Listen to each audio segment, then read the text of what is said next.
I'm Duncan Macleod. I'm one of the Presbytery Ministers with the Port Phillip East Presbytery, working alongside Annika Opperval and Craig Mitchell. In a previous life, back in the 1980s, I was working in the horticultural industry in New Zealand, in the Bay of Plenty. My wife, Edison, and I, we lived in Katikati, and a particular part of my work was in the kiwi fruit industry. So I worked in a range of roles, including a general worker on an orchard, and then part of a team that was managing orchards for Queen Street farmers, or Queen Street orchardists, so people who had money to spend on starting up orchards, knowing that for the first 3 or 4 years, the orchard would make a loss and they could write it off in tax. But over time, those orchards had to develop effectiveness and health, and that was part of our role. So here you see the kiwi fruit harvest, and if we had you all here in person, we'd be handing out kiwi fruit to every one of you, so you'd have a sense of tasting this. So the kiwi fruit are harvested hard, but they have the right sugar level that they will ripen when the temperature's right, but they're hard enough that they will stay in cool storage for a year across the world. And most of the kiwi fruit on the orchard I was working on was being exported to Japan and Germany. So you'll see here that this is almost the end of a process, which from here on goes into the packing shed. And I was responsible for quality control in the group I was working with, making sure that we didn't let anything through that we didn't want to end up on tables in Germany or Japan. But it began a lot earlier, and here we have pergolas being set up. It's an orchard in its early stages, with the kiwi fruit just starting off, male and female vines. And here you see a manager of an orchard and probably the owner walking through and getting a sense of what might be going on. And we had a number of people who would come and go. Some people were on staff permanently, but others came on for particular parts of the year. And here we've got a couple of people in the winter pruning section, taking off the dead wood, the fruit, the branches that have borne fruit last year, but they won't next year. So we have to make room for new fruit to grow. So there's a sense in which we're thinking ahead, as well as assessing the health of the vine as we go.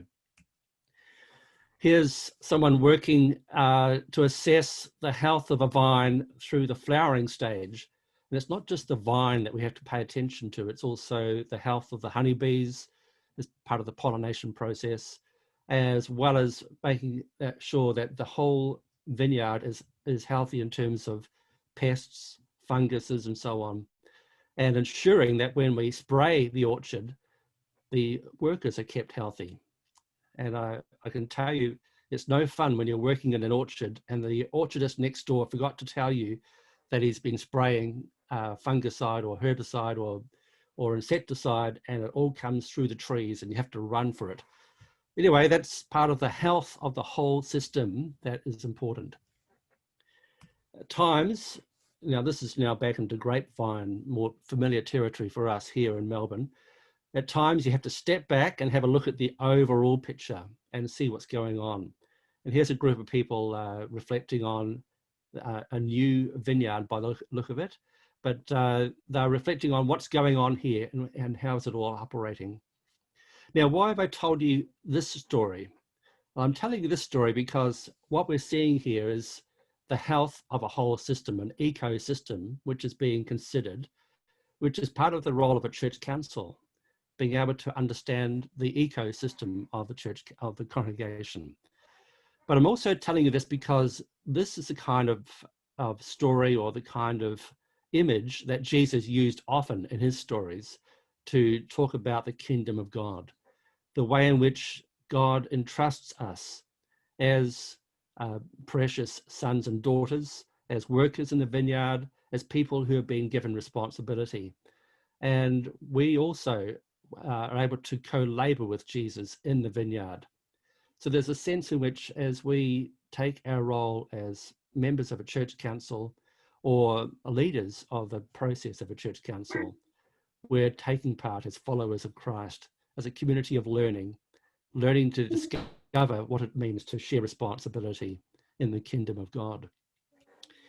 If we think about some of the key words about how we see ourselves working with Christ, in the basis of union, there's a lot of mention of the word reconciliation as well as the word renewal. And if we look at paragraph 3 in the basis of union, we discover that our purpose as the church is to take part in what God is doing in the world, not just in our neck of the woods, but the whole world, the whole cosmos, the whole creation, in fact. And there's a sense of the reconciliation of all things, reconciliation of people. And as congregations, we have the privilege of learning what it means to be a community of reconciliation, a healthy community. Not just reconciliation in the sense that we get along with one another somehow and we learn to love one another, but also renewal. And that's part of what God is doing in the world, is transformation, helping us discover where we're heading, not just perpetuating where we've been, but discovering our future direction. And so the sense of renewal of all things is part of what we're about in our congregations. 3 words that sometimes can be used for church councils' roles. Governance, if you think about a definition in the dictionary, would just say that it's just the way we organize ourselves, a bit like polity. It's the way we ensure that everything's happening. But we'll talk a bit more about that in a minute. Management is about how we make sure it works. Spiritual leadership is a special part of the role of a church council, and we'll unpack that through this morning as well. So let's think about the church council as a governance body. And here's some of the ways in which we think about governance across the world, across not-for-profit as well as commercial organizations. We have boards who are responsible for vision, direction, for goals, for the health of an organization, addressing any risks and finding ways through those, and ensuring that we have frameworks for accountability. It's a critical role for the church council as we oversee what's happening in the congregation. And that word oversight is critical for us, not overlooking, but overseeing, having a sense of being able to look over the whole picture and ensure that we have things in place that can address the health of the congregation. And when we think about not-for-profit organisations, the government at the moment is very interested, the Victorian government and the federal government, through the Charity Commission and so on, they are very interested in ethical governance because we have often organisations that fall over because their governance wasn't ethical.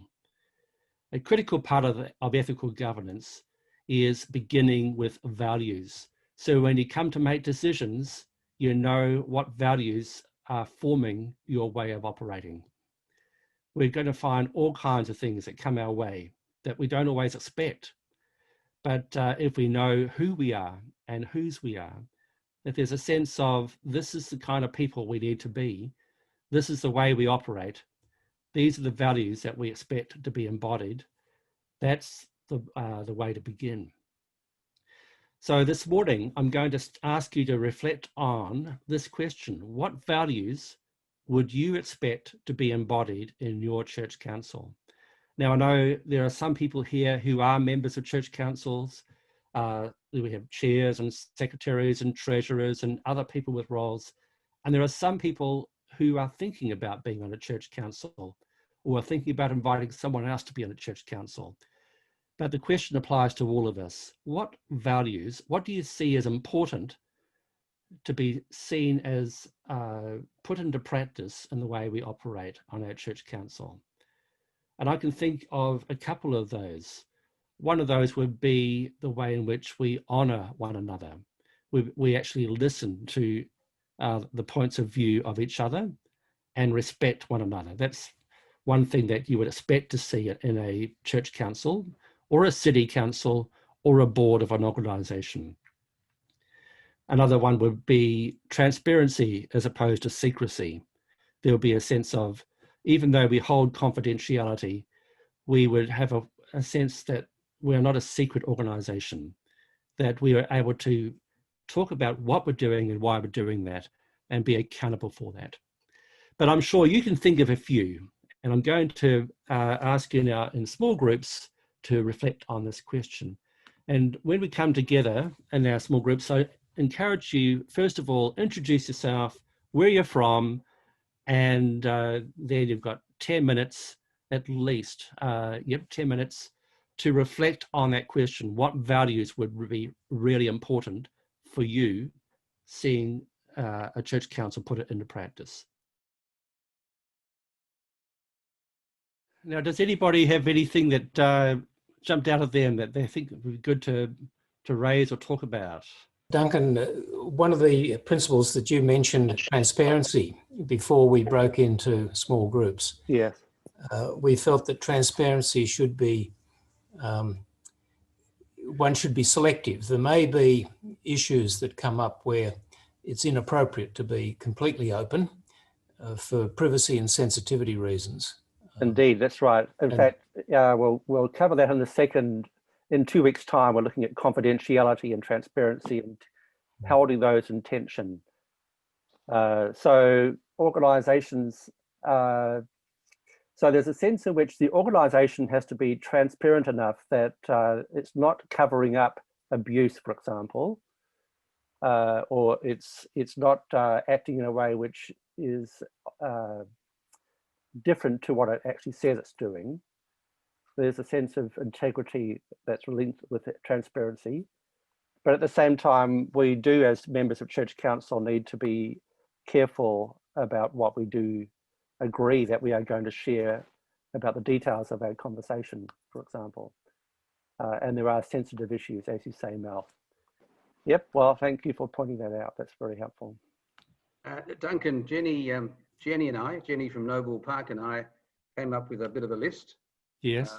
Particularly the sense of community, tending to our flock. Yes. That was a really important value that we needed to keep centered, keep centering our sense of commitment to one another in that notion of community. Really, really important, particularly in these fractured kind of days. We felt resilience was so valuable for us that we will get through this. So hang in there together, respect one another's where we were on the spectrum, where we were on that grid of just how we were managing. We're all at different levels, aren't we? Caring for property, we thought that was valuable. But I guess the sense of community, love for one another, respect for one another, and that sense of community as an ongoing kind of verb rather than just a noun. Yeah, that's great. And in our second session in 2 weeks' time, we're going to really unpack that in terms of how we be a community together, participating well in terms of those values. Any other? Right, Ron and Peter. Yes, I can see those hands. Yes, Duncan. One of the things that our little group of four was the actual issue of communication to the congregation and how vital that is. And in our group of four, interestingly, two of them don't have ministers at the moment. Yeah. So it's very difficult for them, within a church council, to try and keep the congregation together. And it's going to be an interesting journey through this discussion. Yes, okay, it's helpful. Thank you, Peter. And then Daphne. Yeah, thank you, Duncan. Duncan, we began with just a reflection on a definition, not a concrete definition, but an open definition of values. We thought that values are the principles that guide our thinking and our action. And out of that, we centred on the importance of hope as a guiding principle for the council, for church council to be beacons of hope within the community. Yeah, that's good. Openness was another one. Transparency and vulnerability. Very helpful. Thank you. And Daphne, I think I saw your hand. Well, just a few words that came through. Trust between people on the council. listening to each other, to be able to delegate, and also to create a vision and the courage to take risks and to go with your vision. Great. And one last one with Gary. Yeah, just we reminded ourselves that what makes us different is that we are Christ, and that we should take that well and truly into account when we're discussing, deciding, etc. Yeah, that's helpful. All right, let's spend a bit of time now just looking through the responsibilities of Church Council, and there'll be all kinds of things that you're already doing, I'm sure you're doing. And there's some things that you may find surprising, or things that you've never had to do because, unfortunately, you've not been in a situation. So let's have a look at those. And before we just go on any further, just to note, there are some really useful resources to come back to that sense of being leaders in God's mission. And this is one available through MediaCom. Robert Boss wrote this for church councils and elders to look through. So it's 6 studies that are worth reading and using in your church council. And another one that I recommend, it was produced in Queensland when I was working up there, which is a DVD series with a study guide to help church councils reflect on their mission and their direction around discipleship. So there's a DVD, but it's also videos available online. And you'll find the details are in the manual that we've given you. So our polity, the way we organise ourselves across the uniting church, involves not a hierarchy of top down to the bottom, but a series of interrelated councils. And you'll see there that the congregation and church council, that's really where there's so much responsibility is carried for the church. Most of the responsibility is there. And we have the Presbytery, as you know, in our case, the Port Phillip East Presbytery, whose role is to ensure that congregations and other expressions of the church are well supported and overseen. That's an oversight role across the whole of this region. And then we have the Synod, which for the uniting church is the one place where we register ourselves as a legal entity. So that's the one, the body that holds all our property as far as the government's concerned. And we find the Synod provides resourcing in ways that we work together to do rather than all of us doing it alone. For example, the way we train our ministers together. And finally, the Assembly, which has an overview of our policies that relate to the whole of the United Church, as well as any ways in which we relate to the federal government and to our ecumenical partners across Australia and across the world.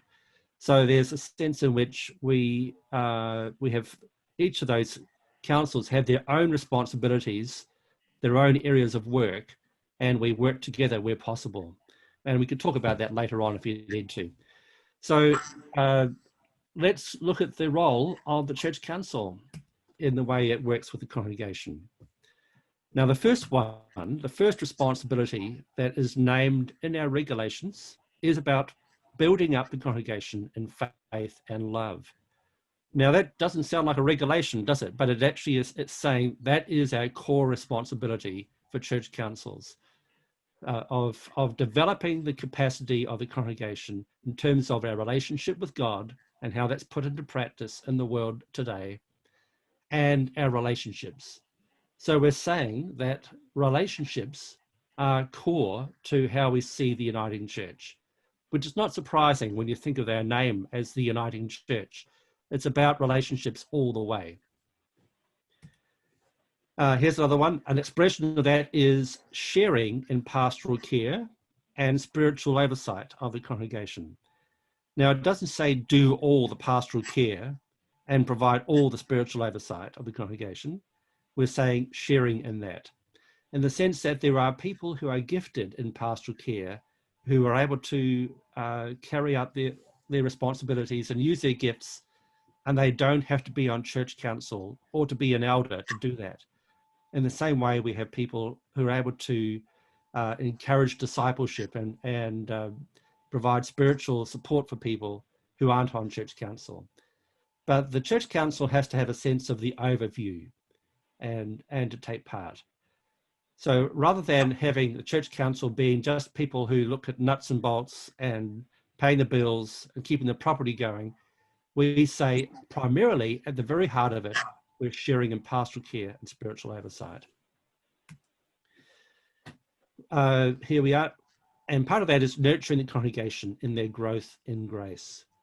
At some point in the life of a church council, you're going to have to grapple with people falling out with one another.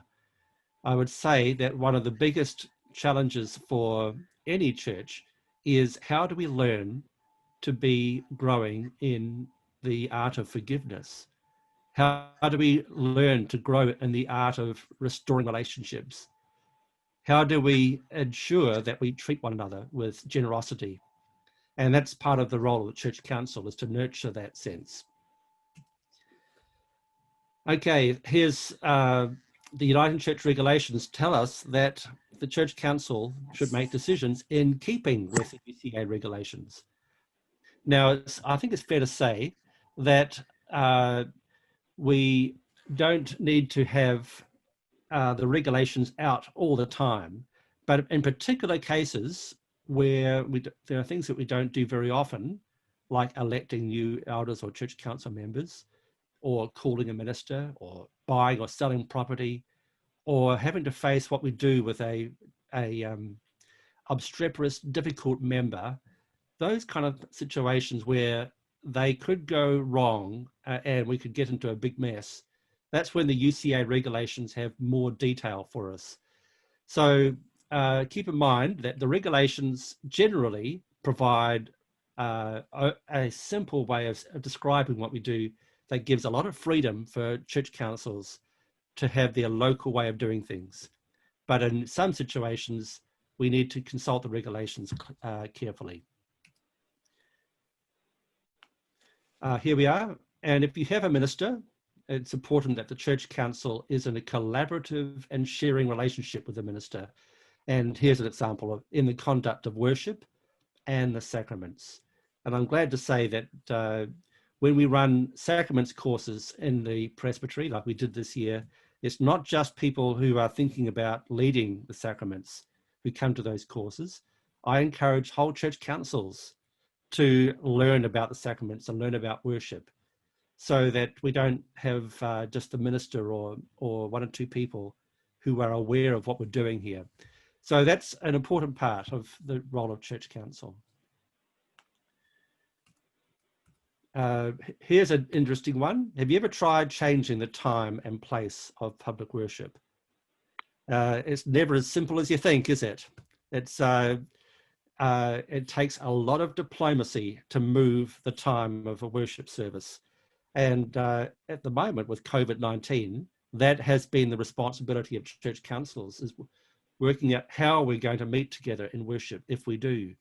And if you think it's been difficult up to now, moving into a time of negotiating, coming out of restrictions, we're going to have to work really hard as church councils in exploring this whole area. Carrying out the functions concerning applicants for specified ministry. And those specified ministries are minister of the word, ministry of deacon, and lay preacher.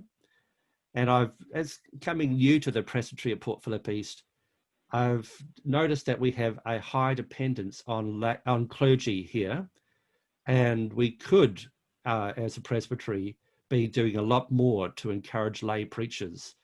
And likewise, a ministry of pastor, where lay people are in areas of ministry. The church council has a particular role, if you read Newsbeat this week, being a talent finder or a talent spotter, of finding people who have the gifts for ministry and encouraging them to not just try those gifts out, but to grow in their capacity. So that's a critical role for for church councils, and in particular, people don't just put their hand up to be a minister. Often they are encouraged to be thinking about using their skills and gifts and graces. Managing the financial affairs and general administration. So this is a critical role. It's church councils have a governance role and also a management role. But we often find that we delegate some of these areas to a treasurer or to an administration group so that the church council doesn't have to approve every invoice that comes through. I've had experience where the church councils had to debate what kind of smoke alarm they're going to put into the church. Well, that can be delegated, those kind of things. But having a sense of overview, which includes arranging for the audit and presentation and examination of the accounts. So it's a church council that does that. The treasurer can make a recommendation, but part of the role of the church council is to ensure that we have a transparent accountability structure where all our funding is up for review, not just by the church council, but by the whole congregation, by the presbytery and the synod, so that we have a sense of being accountable as the uniting church. Managing and controlling property. Now, we have said earlier that the synod property trust is the trust that holds the title deeds for our property, but it's the responsibility of the local church to be thinking about, do you need to buy property, buy a manse, for example? Do you need to sell a manse? And we're wondering about that at the moment with unused manses for the Money for Mission project. And so it's a church council who, at the end of the day, make these decisions with the support of the presbytery and the synod. But the church council also needs to consult with the congregation. At the end of the day, it's a church council who hold this responsibility for what happens on the property as well. So occupational health and safety, that's a critical responsibility of the church council. Preparing and presenting annual reports to the congregation. And that's part of what we talked about earlier in terms of accountability, transparency, as well as stimulating the vision of the congregation. Annual reports shouldn't be just about where we've been, but also have a sense of where we're going. And that's part of the role of the church council, is to help the congregation have a sense of direction and movement. That can be fun, and we can talk more about that later. Exercise oversight of appointment of officers and leaders of congregation organisations. And once again, you as a church council don't have to do all the appointing, but you're overseeing the way in which we do this. And that includes ensuring that we have people working with children's checks, or ensuring that people have had some discernment through the processes of being elected to roles in the church. And we can talk more about how we do elections as well. Refer matters to presbytery as required. Now, I know sometimes it may feel embarrassing or unnecessary to have the presbytery know what we're up to. If you're getting into strife, look, the presbytery at times gets a reputation for coming in and making things worse. But I think that we're making good strides as a presbytery in finding ways of supporting congregations to make progress in difficult issues, and in some cases finding ways of handling complex situations. For example, bringing churches together, selling property, trying to work out how to deal with difficult members, and that's a good example here. Exercising discipline on behalf of the congregation as appropriate. Now, we don't want any lashing or putting people in stocks.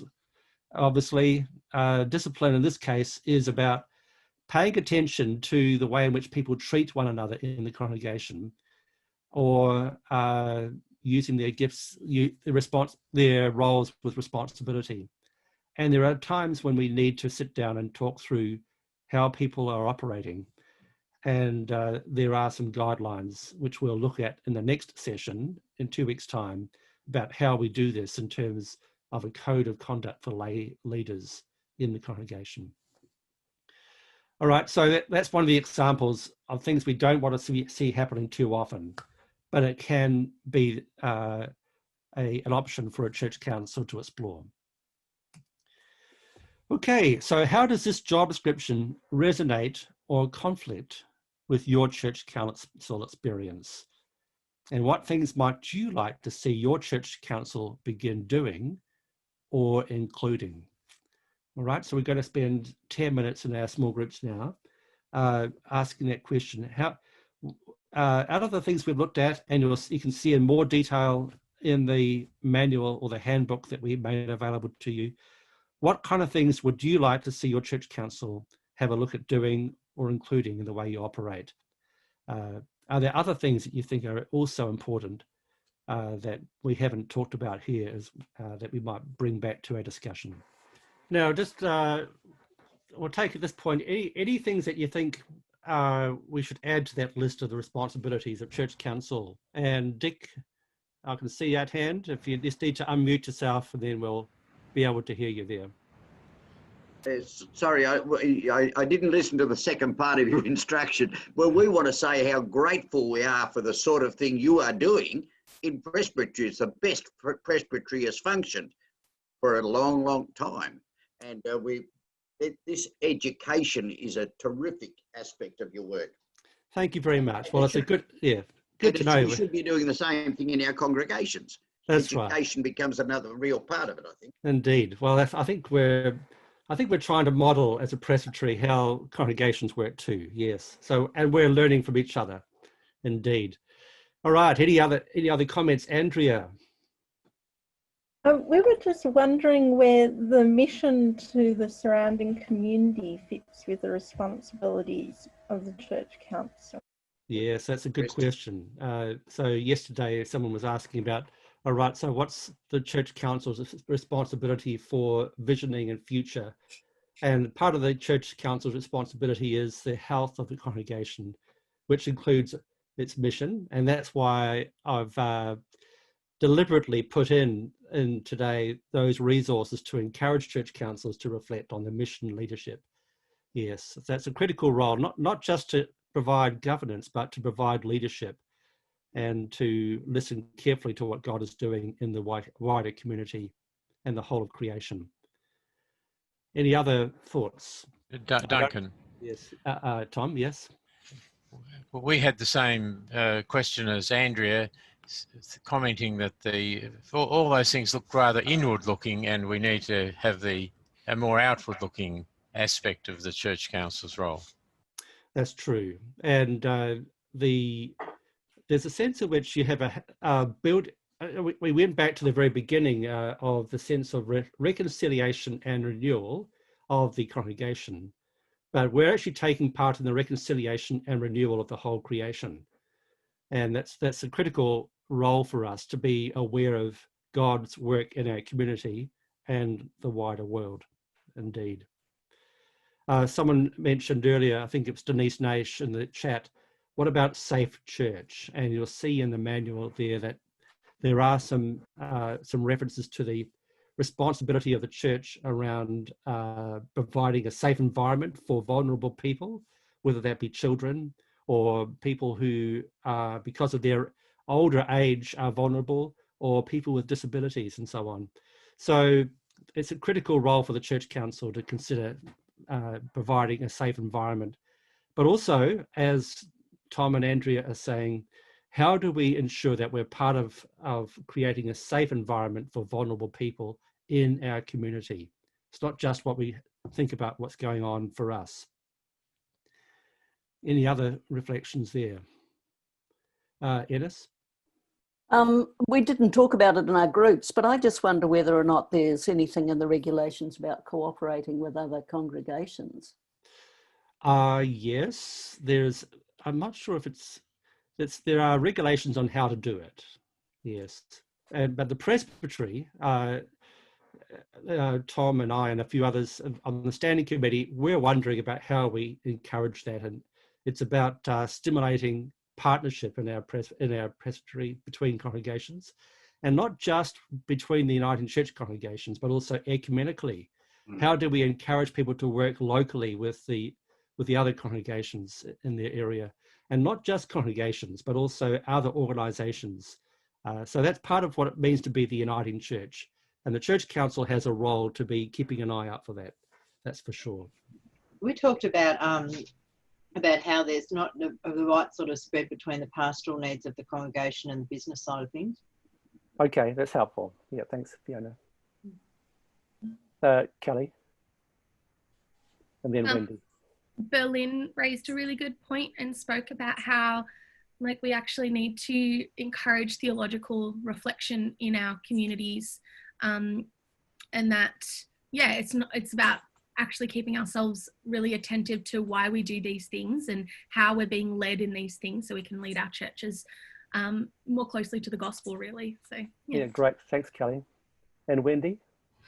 The 3 areas we discussed included the fact that it was written for a different time and context that we're in now. So it doesn't mention things about the future, about strategy, about mission, about contextual engagement specifically.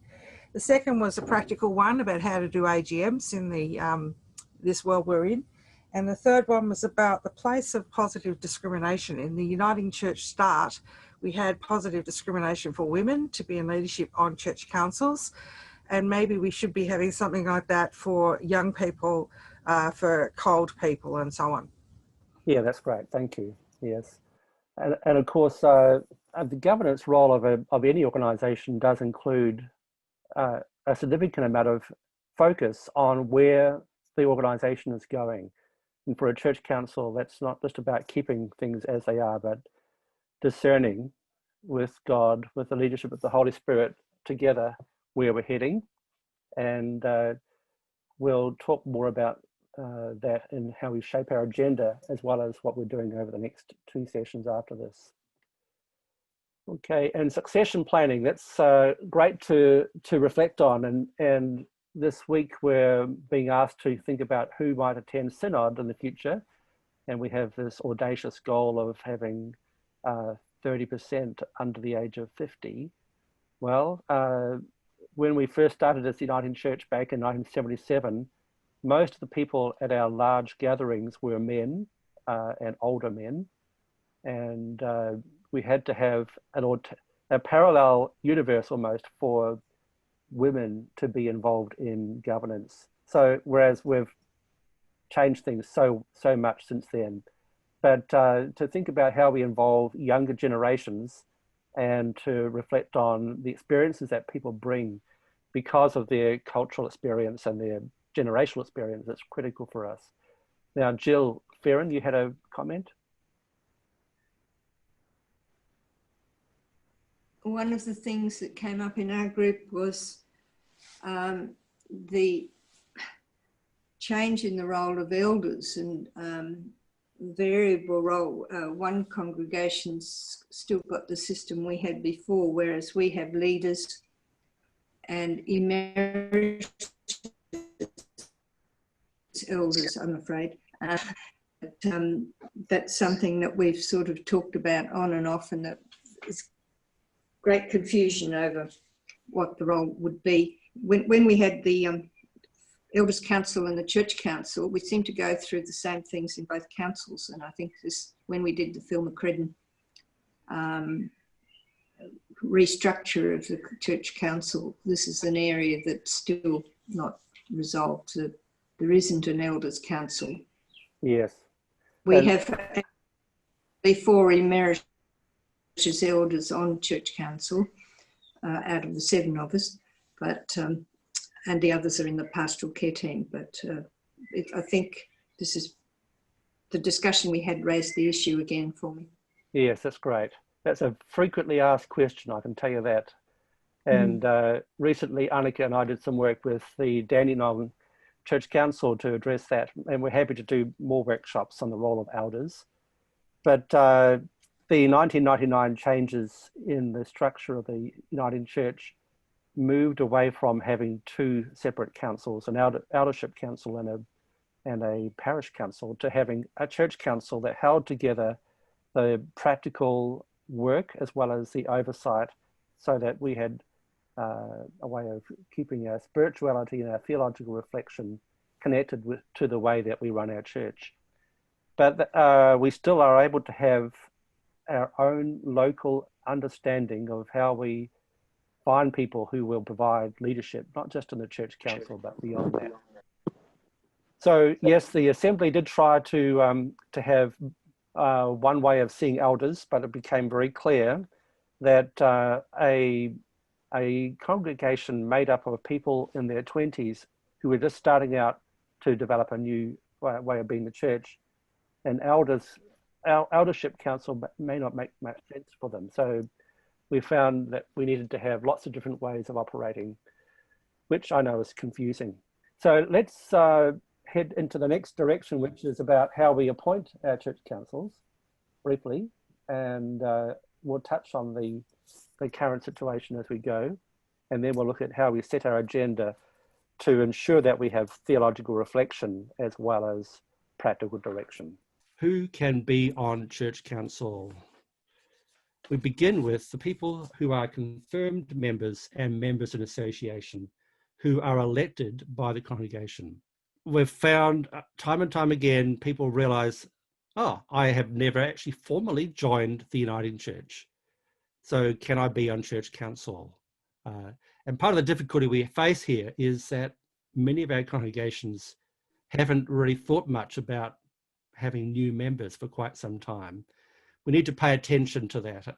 And recently we had a case, one of our congregations, they're now running a confirmation class and making it possible for people to become members of the church so they can be on church council, including the person who's already chairing the church council. So, yep, that's a good place to begin. And of course, it's not just older people who with lots of experience. The church council can have people who are younger and older, people from different backgrounds, different experiences, different skills.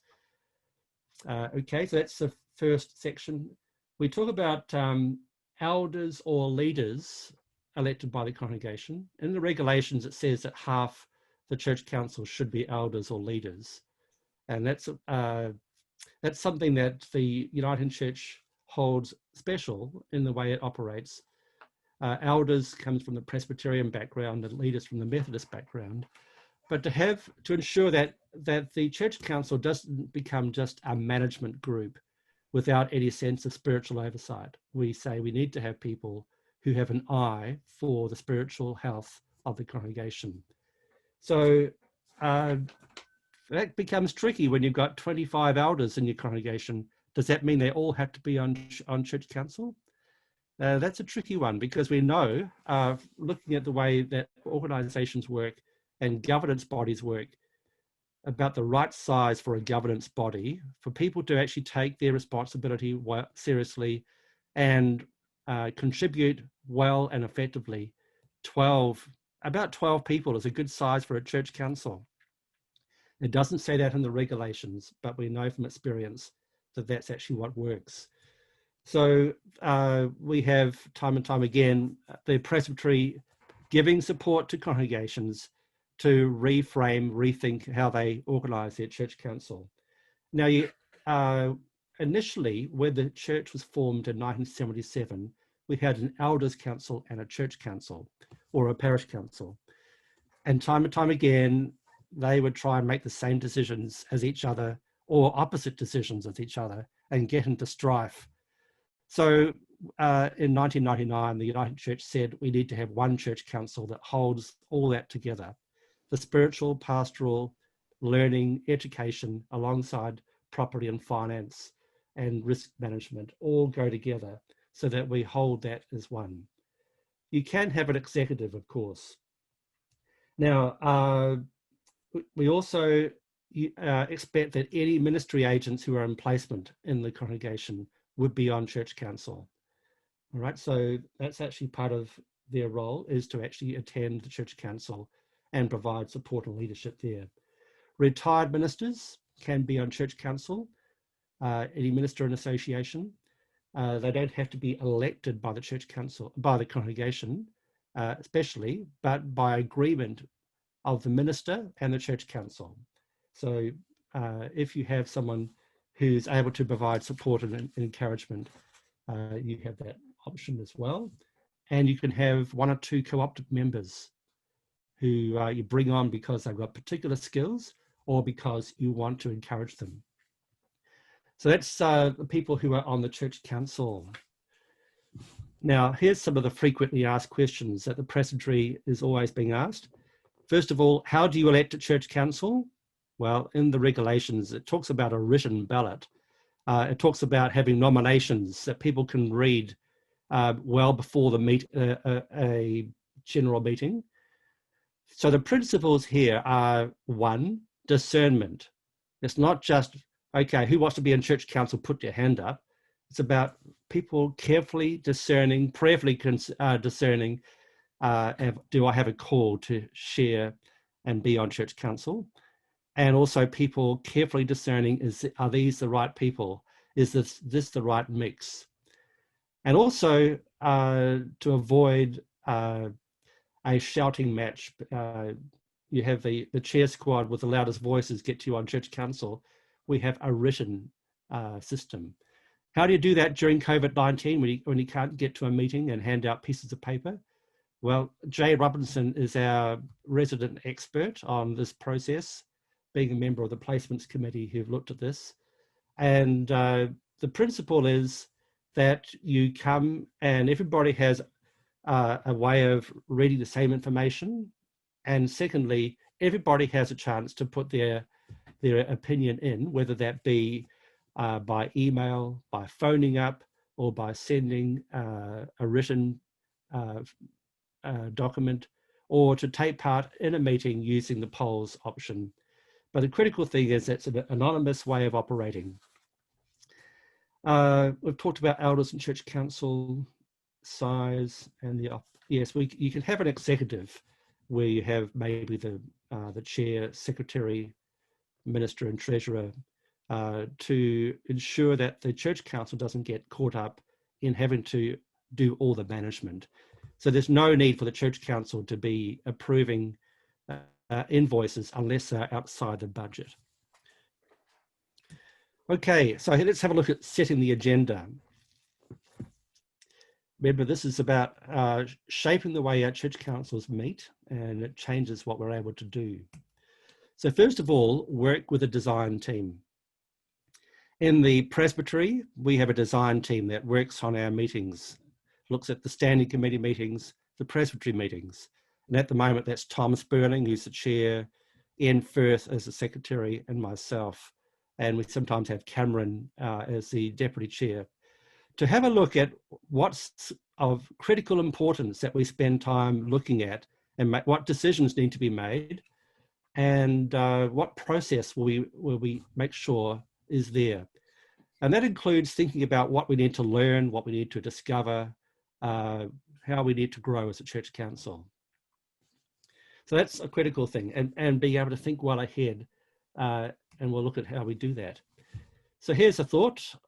Part of our agenda needs to be theological reflection, which includes storytelling, maybe bringing the stories from what we're seeing in our local congregation or in our local community or broader, being able to reflect on what we bring, what wisdom we can find in the biblical material that we have available to us. Prayerful discernment, rather than just at the beginning having a prayer saying, bless our meeting, what would it mean if we actually spent more time praying, less time talking, and more time listening? And coming back to our sense of the missional direction of the church, spending time visioning the future so that there's a sense of where is God leading us. Here's a thought: create an annual agenda. So you don't have to actually go through every committee's report every time, every week, every time you meet. Work out having more significant time to look at particular issues that need to be addressed. Now, if you're the treasurer, you'll probably want to say at least once a year, you're going to have a look at the budget and how it's been set. And maybe halfway through the year, get a sense of what we're noticing, what are the trends, and how do we see what's going on. If you are looking at worship, are there particular times during the year when we have to look at where we're going with that? Do you have a time when you're looking at the missional direction of the church through the year? So there's all kinds of ways you can grapple with an annual agenda. And that might mean setting aside an hour and a half or even a whole day retreat to look at something you're doing as special. Prepare a consent agenda. You don't have to spend an hour wading through all these things here. You don't have to actually have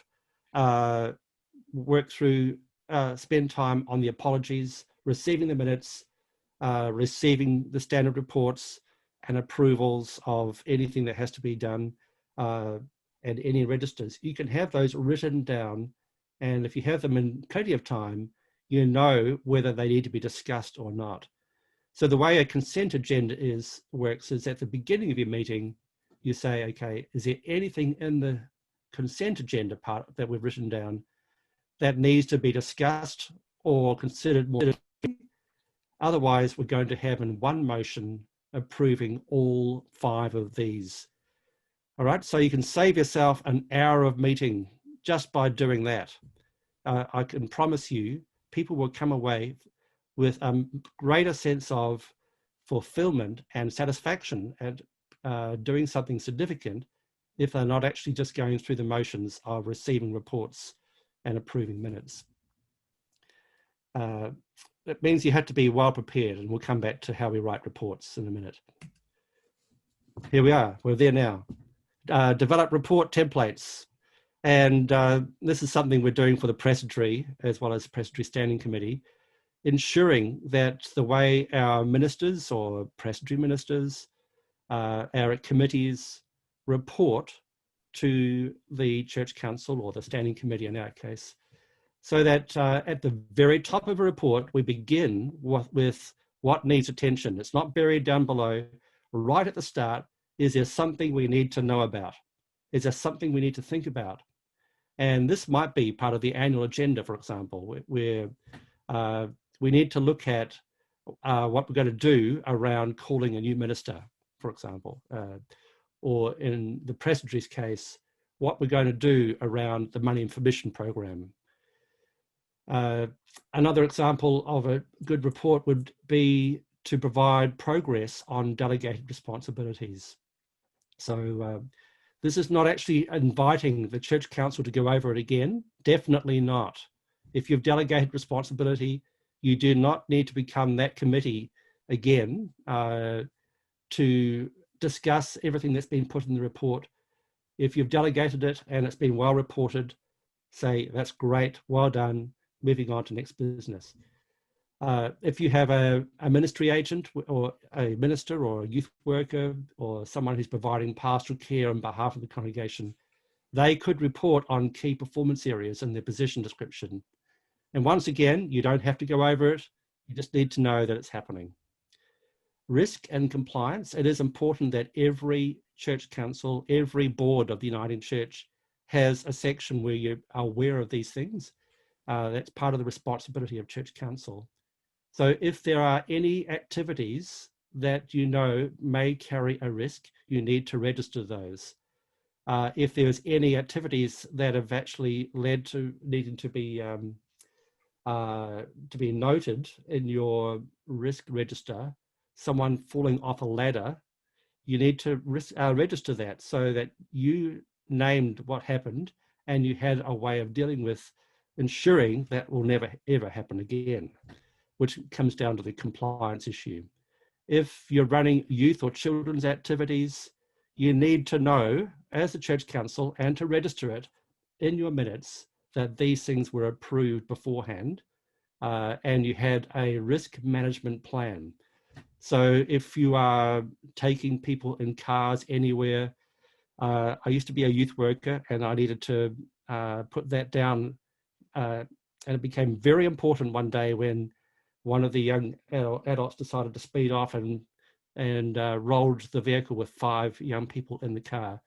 We needed to, it was good that we had a risk register and we were able to say we knew what was happening and we're able to deal with this now. So the same thing applies to children's activities, bouncy castle, providing of food and drink and so on. Those are all risk and compliance issues. It's helpful to register.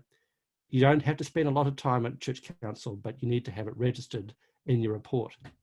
And lastly, any personal or pastoral matters, you don't have to have an hour-long talk on all the pastoral issues across the church. You can have a pastoral team that does that. But you need to be aware of any critical issues that may be impacting the health of the congregation. And that includes being responsible for ensuring that the minister is taking annual leave, or the youth worker or the pastoral worker. They're taking annual leave, they're having supervision, and they are developing a continuing education plan. So we encourage our ministry agents to report to their church councils on those things, and they keep the presbytery informed on their continuing education and supervision as well. But the church council should be paying attention to that. Okay, and incorporate prayers through the meeting so that we don't have a prayer at the beginning only, but if there is a time during the meeting when we're dealing with complex matters and we need to stop and breathe and listen, it's helpful to have someone on the church council who can put their hand up and say, would it be helpful for us to stop and pray now? Particularly if it's around pastoral matters, or if you've come to a point where you're really having to work out what direction you're going, that's when we need to be praying. And finally, reflecting on the meeting. It's good to have someone who's not chairing the meeting or taking the minutes to reflect at the end of the meeting. How did that go today? What did we notice about the way we talk to one another? What did we see as critical things in our meeting today that we need to remind ourselves of as we go?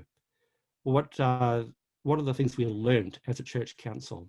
And you could put a roster around that so we all take responsibility for observing the way we operate as a church council. And we'll see if we can do that today. Any questions?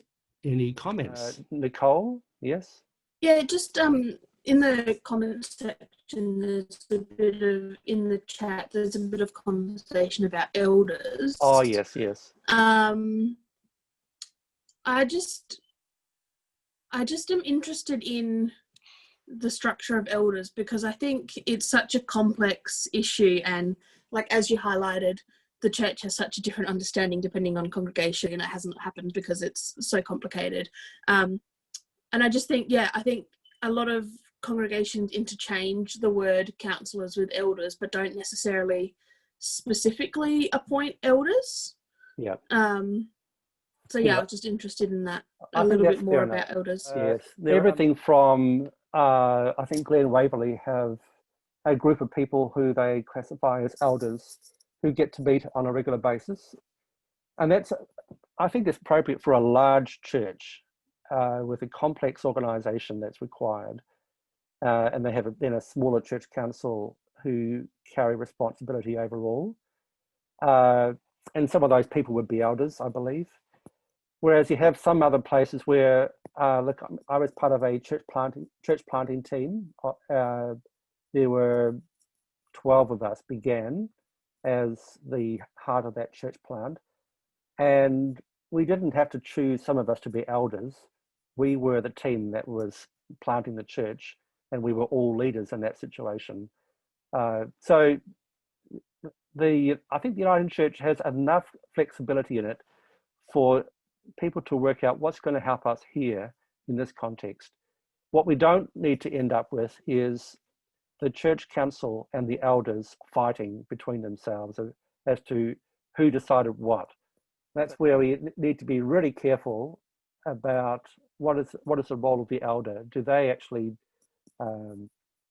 shape policy, or are they there to provide resourcing and leadership? Okay, so here's the question. Do they need to be voted at the congregation meeting? Yes. Rather than the church council choosing elders. It's very clear that elders and church council members all elected by members of the congregation at a congregational meeting. Yes, the church does not allow proxy votes. Indeed, no one can vote on behalf of somebody else. So if there are people who can't make it, we need to find another way of them being able to contribute. So High Street Road and St John's recently used a process to make some really important decisions. And they had, I think, 4 or 5 different ways that people could make their vote known by email, on the phone, by a letter. Those are 3 I know of at least. Is there a limit of time being elected as an elder? Yes, and you can choose up to 5 years at a time. People need to continue to be voted in after that time. When the United Church was formed, we had some people in the Presbyterian Church were people with lifelong tenure, because in the Presbyterian Church, elders were ordained for life. And so when they came in, we had this idea that, yep, we're not going to take that away from you. So if you are able to serve continuously in one congregation from the time of union until now, you would be still an elder with life tenure. But if you move away to go somewhere else and join another congregation, you're just like anybody else, and you would need to be nominated and elected for a term. So you lose your life tenure. Now, some congregations have a bunch of people with life tenure. That's not so much these days as people move around. And church councils can ask the presbytery to change the way they operate. So if you need to say, okay, we've only got so many spaces on the church council and we need to make our elders with life tenure elders emeritus, the presbytery's pastoral relations committee is able to approve any changes to that. Okay, and Kathy, all right, could we send the template for minutes that you presented? Okay, all right, because I did, at the one we did back in possibly March or April, it must have been April or May, we had a template for agenda and minutes, and we can put that on the resource page that I've linked with you before, because that actually does really help make sure we have time in our meeting for helpful conversation. Okay, someone says, Di says, I always stood down for a year after a term as an elder, as it gets too easy just to be voted on each year. It's important to encourage others to step up. That's a great idea, Di. And even if you're doing great guns and you're doing really well, it's actually helpful to have a break and to come back later. And often people don't put their hand up to join the church council if they think there's no need for them. If other people are doing a great job, why would I join? So we need to have a succession plan in place. And one way I see that happening is broadening the leadership base. Rather than relying on 1 or 2 key people to do everything, we need to be ensuring that our church councils have a training role so that we're nurturing new people. So one church I worked with as a consultant, it was a Tongan church in Canberra. They ensured that every office bearer had an apprentice who was half their age. Okay, so that was their way of ensuring that they were able to encourage other people to learn how to be a chair, learn how to be a secretary, learn how to be a treasurer, learn how to do theological reflection. So that might be a useful model that we can use in our congregations. Duncan. Yep. I think my question comes down to, like, you're talking about devotions and stuff in order to keep our councils, I suppose, attentive to like the spirit moving. Yes. What ways can we encourage people? Like, I know that I do theological studies, so I just go to uni, but like, what are other ways that we can encourage theological studies for our council members? Yes. Well, I gave you examples of earlier, the Robert Boss material and the Mission Stories material. And each of those are bringing together practical help for church councils, but also build into them theological reflection. So there's always biblical material in those, as well as in the mission stories one. I had the, I was told I had to ensure that there were basis of union references all the way through to ensure that this is actually about how we are the uniting church. Yep, I do encourage people to try those. And I know church councils use a range of studies they do together. It doesn't have to be an hour-long study, but at least a chance to reflect on who was it that we're called to be and how do we operate. Coming back to, I know in the manual, there's a couple of things we didn't cover today, but in the manual you'll find a section on governance and management. And what happens when church councils interfere more than they should in the work of members or ministry team members. So that's a delicate balance to run. There's a sense of we need to have some accountability and support and encouragement.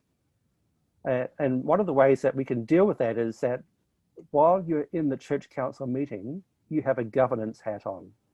You're there because you are part of that group, reflecting on the bigger picture, and you're in a conversation with a ministry agent, let's say your minister or youth worker.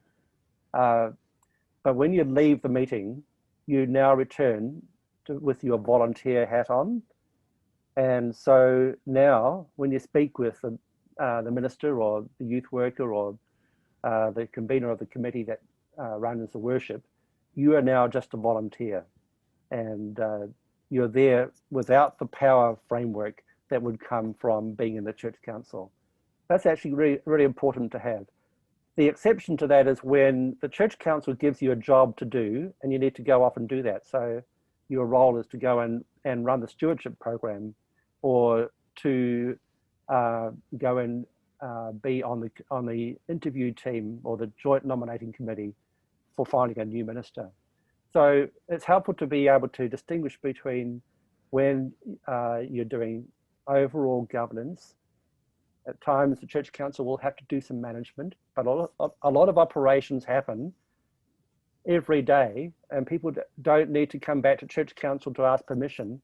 If we've set the budget and we've set directions and we've agreed to priorities, there's a lot we can trust people with to get on with the job. And at times we can come back and track where things are at, but we don't want to go over all of those things every time in the church council. James. Duncan, I particularly like the idea of the consent agenda. I noticed we've recently taken that up at standing committee, and I think that's a really simple and effective way of shortening a church council meeting. I think this also links back to one of the issues that we were talking about, the sort of values a church council should have, and trust. We actually need to, part of the difficulty is we actually need to then trust that everybody's done their job properly. And so part of that comes down to reporting, and part of it comes down to going, okay, well, we don't actually need to be involved in everything that happens. Yeah, that's great. Thanks, James. And Dick, I think, did you want to say something there? Yes, I was going to virtually say the same thing, that it's going to need people to be trusting in all these situations, but the idea of getting somebody to, say, take it in turns to actually reflect on the meeting, does that mean the person chooses not to get involved much on that meeting? Well, that's up to them, but they don't need to, but they just need to also, while they're participating, they need to just take a few notes as they go. And Annika's doing that for us today. Good. Is there also any models for some of these risk management policies? Yes, we do have some models, and I'll have to get them out, and we'll see if we can put them on that list, on that website page that we're with all the resources. There are some really good, useful risk management. The more complex an organisation is, the more complex the risk management process is. So we try to have something that's not too complex for church councils. Yeah, but if you're running multiple events as a large church, your risk management process is going to be a lot more work as opposed to a small congregation which doesn't have as much going on. Okay, Tony, and then Nick. Yeah. I just want to say quickly, 2 words that are not associated with church council meetings are joy and humour. Yes. And I have to say that the church councils that I've been on, the ones that I've loved the most is where there's been that sense of joy and humour, which are spiritual gifts.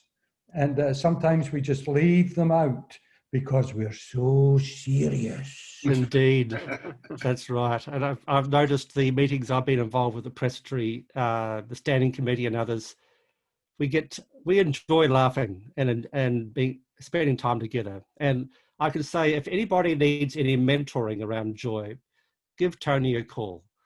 He's pretty good at that. Nick.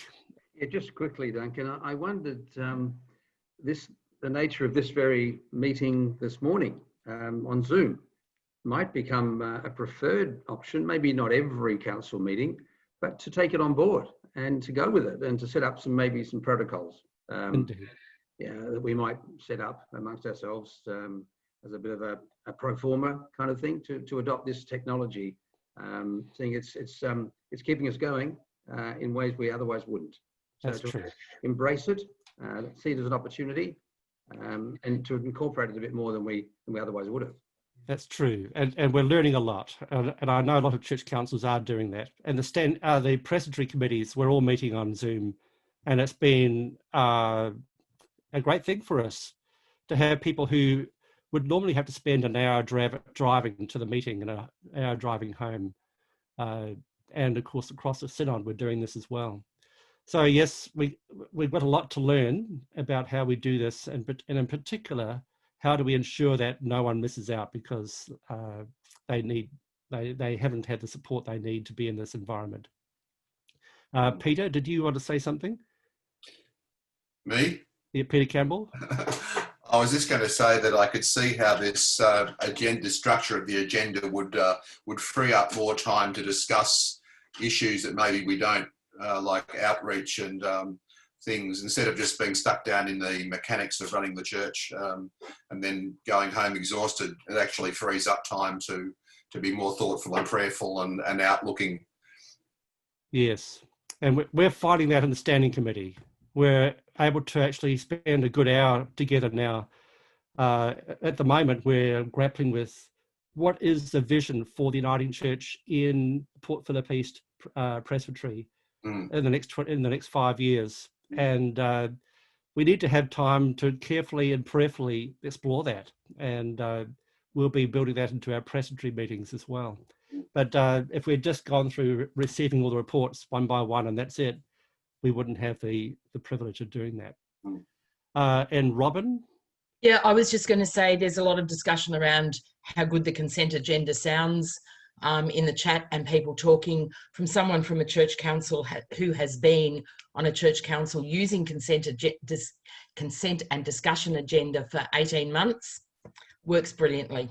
Yeah. So if you're considering it, from someone who's been involved in it for 18 months, it works really well. That's good. And of course, it does rely on people writing good reports. Okay, so because previously we didn't use a consent agenda because we relied on people turning up and telling us how things are going. But if people are able to have a great template to work with and able to respond to that well and have that in good time, then we're able to trust one another that things are moving along. And look, a report can say, look, we haven't done what we said we were going to yet, and this is our plan for engaging with that. And that's okay, as long as we know where we stand. Yeah. Okay, we're going to finish off now. We're going to model that. Annika is going to give us a reflection on how we went today and what she noticed about how we engaged with one another.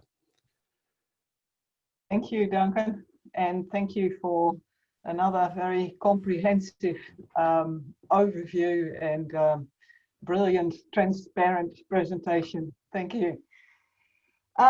So let's go back to the beginning. And I don't know if you remember after all of this where we started. So I'll remind you, we started with kiwi fruit. And we stopped to think about, what's involved in running an orchard, and how it really starts with being prepared to invest. So you start with a loss. That struck me today more than yesterday. You start with investment, and you can't yet see where, the full fruit is still a while away. So stepping back, keeping an overview, invest, taking risks, and we talked about that later in the meeting, that's an important aspect of being church and being a church council. But also attending to growth, attending to the well-being of the whole system. People coming and going. So some people will be there for a long time and other people will be coming and going, which is also a wonderful image, I think, if you think about congregations and even more of church councils. There needs to be thinking ahead and pruning. There are seasons for everything. So if you think about the annual agenda, that may be also good to keep in mind, and also setting the agenda that there are times for some things and then there are other times for other things.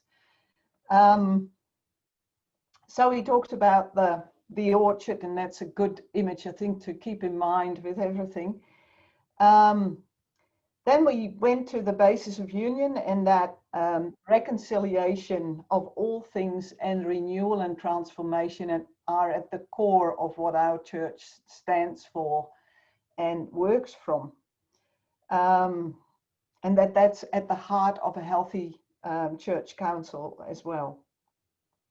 So that includes reconciliation in and also outwards.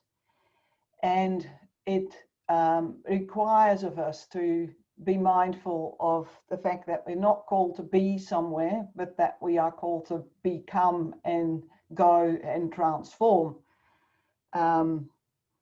We talked about governance, management, spiritual leadership, and what it means to be exercising ethical governance. And in that context, we broke out in small groups and talked about what values we think are necessary for church councils. And there was a wide variety of responses this morning. Respect, transparency were two of the important ones, but there was also honesty, compassion, trust, listening, the ability to delegate, courage, hope, vulnerability. So there is a lot that goes into our value system. And we also touched on the fact that those values are even more important in times of trouble. So we know what we stand for, and we've got something to hold on to that can guide the way we relate to each other. That's another core value, relationship and relatability in everything we do. There is a sense of community coming back, and community as a verb. So it's something that we do, and as church councils facilitate. The responsibilities of church council, we had that list, and some of those things were very obvious, and most of you will have been not surprised to see those there. And there were others that may have come as things that you aren't as regularly involved in. What stood out in our small group where we discussed those things afterwards, and I think also in conversation after we came back the management and control of property and finance are often things that take a lot of time and involve a lot of complexity. And that sort of led us in our group, and I think also in the bigger group, to the role of Presbytery, trying to help and support congregations when those difficult and complex situations are occurring. So you've got just a couple of extra brains to help guide you or struggle through some things, because Presbytery doesn't know everything either, but it's good to have just a couple of extra people if you are addressing those complex issues. But then, of course, there's also the worship, the talent spotter role. I really like that, and the sharing of the pastoral and worship oversight. And sometimes they tend to sort of fade into the background when we get focused on other things too much. So then we moved on to who can be on church council and on setting the agenda. And there was a lot of warmth around this idea of a consent agenda. And we've in the chat, that's come back quite a bit. Good idea, but there was also including storytelling and theological reflection. We are people that live a story, and it's important to keep pulling those stories into everything we do. Prayerful discernment, not just a quick prayer when we start, and don't, I've been told about devotions at the start of church council that please could I keep it very short, because we had a lot of other things on the agenda. Accepting prayer and devotions and the story, the Christian story, as part of every deliberation, everything we do, actually changes the way we talk about things and the way we engage each other, and are an important part of what we do. So keeping that in, and the visioning. So looking forward, looking outward, and not just focusing on the things that just here, and they happen to be drawing our attention more than they sometimes should. I also wonder, well, and I'll finish with Tony's comment about joy and humour. I know that in the resources there is something about an article about, or a quote, I think, about getting stones for bread. Church council should be a place where we are also not only looking after others, but growing ourselves, and where we can feel the life and the joy and the humour of faith vibrating around us. Wouldn't that be wonderful if it could be like that all the time?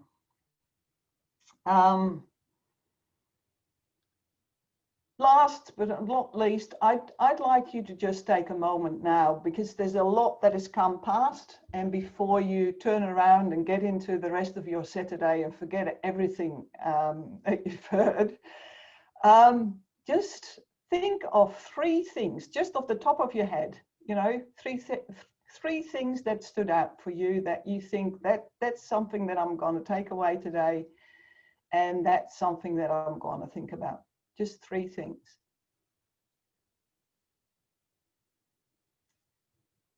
And then just let them go again and share with others at the next meeting, or when you're on your next phone call to somebody, or there may be somebody you share a house with that you can talk to.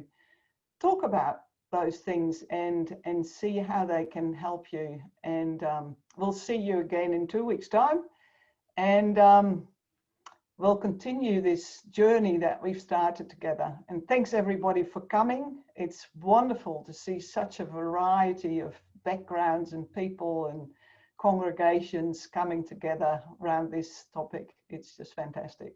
Thank you. And happy birthday to Toko today. Oh, happy birthday. Thank you, Dan. Okay. Everybody, yes. All right, well, have a good day, everybody. It looks like it's okay out there. And in 2 weeks' time, look, people are able to join in still. We'll open up the next session. If you're already registered, don't register again. Everything will work for next time, but we can invite other people to come and join us for next time as well. If you think this is worth having of your colleagues there. Okay. Same link? The same link will work, yes? Yep, it will. Thanks, Annika. Thanks, Duncan. Good Okay. job. Fantastic. Great day.